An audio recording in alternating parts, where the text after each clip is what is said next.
For more on this, let's bring in member of the House Oversight Committee, Republican Texas Congressman Pat Fallon. Congressman, thank you for being with us today. So on Monday, what are you hoping and what are you wanting to hear from Cheadle? Well, Alicia, there's several questions, some big and some small. But first is this: how did a untrained loner, 20 years old, with a week's notice, select the absolute best location to take a shot at President Trump when the entire Secret Service missed it? They didn't secure that location. If you look at a satellite image, when there's 6 buildings, Alicia, that are problematic. The number one most problematic building is the AGR building, where he chose. So he figured it out, but the entire Secret Service couldn't. Who approved the security plan? Who was the agent on site that day? Why was President Trump allowed to even take the stage when there was a person of interest with a rangefinder that law enforcement had lost sight of? After the shots, why wasn't President Trump whisked off that stage immediately? Because God forbid there had been a second shooter, or this had been a foreign nation state trying this, it would have had a very different outcome. Right. The management of resources sounds like it's just going to be a huge highlight in questioning. One thing you did say, you talked about crooks being untrained. We had an interesting interview that Griff did earlier in the last hour with Michael Balboni, former New York State Homeland Security advisor. Listen to what he had to say. This guy looks like he's got pre-operational surveillance with a drone, and now doesn't have any fingerprints on or profile on social media, and is able to come in and almost take out the president. Boy, a lot of questions starting to emanate from this guy's behavior.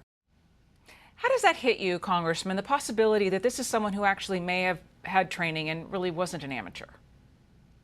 Oh, it's absolutely chilling. And that's what we have to and conduct this investigation. It has to be incredibly thorough, and it needs to be swift. Because if there's a few different possibilities, Alicia, let's just talk about, let's be frank, well beyond honesty. He either was somebody that acted alone, or he acted with others, or this was some kind of a deep state conspiracy to leave President Trump exposed. I don't believe it's the latter, but we need to ensure that it's not. And that's why we need to conduct this investigation. That's why we're doing it as soon as we get back Monday morning. But you also have to ask, why were the majority of the president's security detail that day not Secret Service?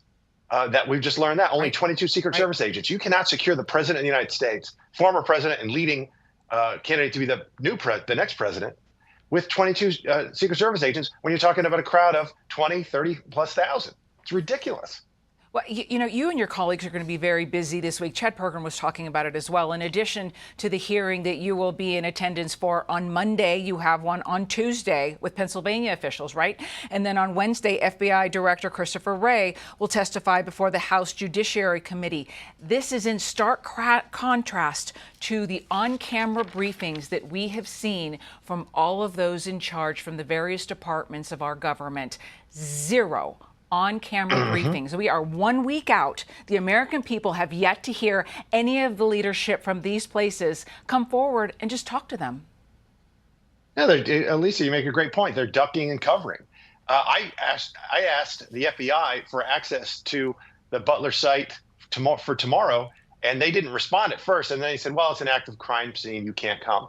I'm a member of Congress sitting on the Oversight Committee about to question the director of the Secret Service, and they're not going to give me access. That makes absolutely no sense. I have the top security clearance. Why not? Because I want to do my job for my constituents and the American people to find out what happened. Because you know what, Alicia, we can't ever have this happen again to anyone, right? Democrat, Republican, Independent. We have got to protect our principles. We have to protect the folks that are running for the presidency, or we have a banana republic.